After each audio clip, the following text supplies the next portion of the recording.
And I'm the only candidate that spent 8 years here, and I have a good idea of what we need. Thank you very much.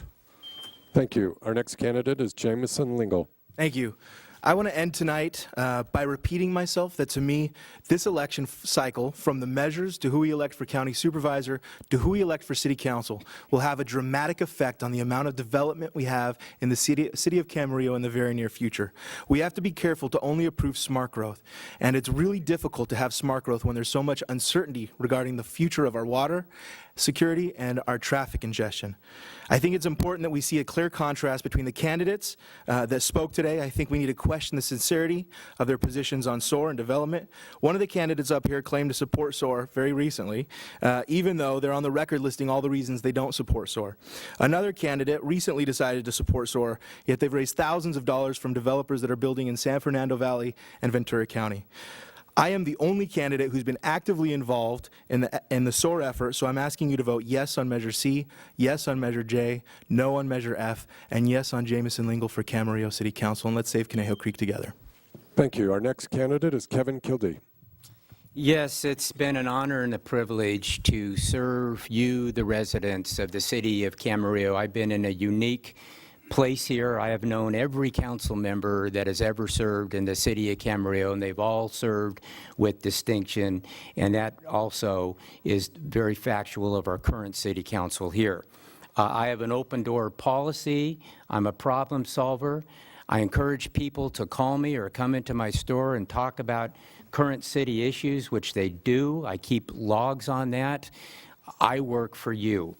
The only thing that I am ready and willing to do is for the betterment of our city. We are poised to do some great things in the city of Camarillo. Our employment is up. We've got a biotech company that's willing to move here. We've got some expansion in our business districts here. We have great hospitals, which is going to be expanded, great schools, and great parks. It's an honor and privilege to serve you, the people of Camarillo. Thank you. And our last candidate is Tony Tremblay. Thank you very much to the League of Women Voters and for the opportunity to participate this evening. Camarillo is a wonderful place to live, but we can do better. Why vote for me? I'm not an incumbent. I'm committed to changing the way that this city council operates. I have the qualifications to do just that. I know how local government operates, and I know how it should operate for the benefit of our citizens. As your council member, I want to do a number of things. First, create more opportunities for far better communications between the city council and residents, including town hall meetings, social media, and an advanced calendaring system. I would like the council to affirmatively exercise leadership and collaboration with other public agencies which serve city residents, and that's the Recreation and Park District, Healthcare District, Camarosa, and the county. I want to focus on the attraction and retention of business in the city, and finally, quality of life, increasing our economic vitality within the city. I'm proud to be endorsed by the Star, Supervisor Kathy Long, and other local officials. I respectfully ask for your vote. Thank you. Thank you. I've got some announcements, but before that, how about a round of applause for these 5 candidates?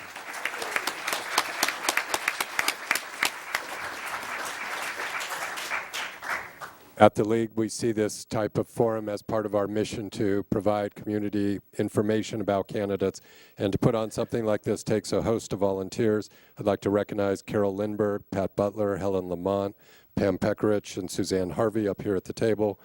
Pat and Roger Essick running the timer. Point out that in the back as you leave the foyer, there's a table with membership information about the League of Women Voters. I'd also like to thank our volunteers from AAUW, B. Littlebeck and Judy Gill. And I also want to take a moment to thank the City of Camarillo. The city clerk and her office has been very helpful in putting this on. Connie's working in the back on the TV, so this will be available. And I also want to mention that this will be available on KADYTV.net if you want to go and watch this later. So from the League of Women Voters, thank you so much for coming out tonight. Good night.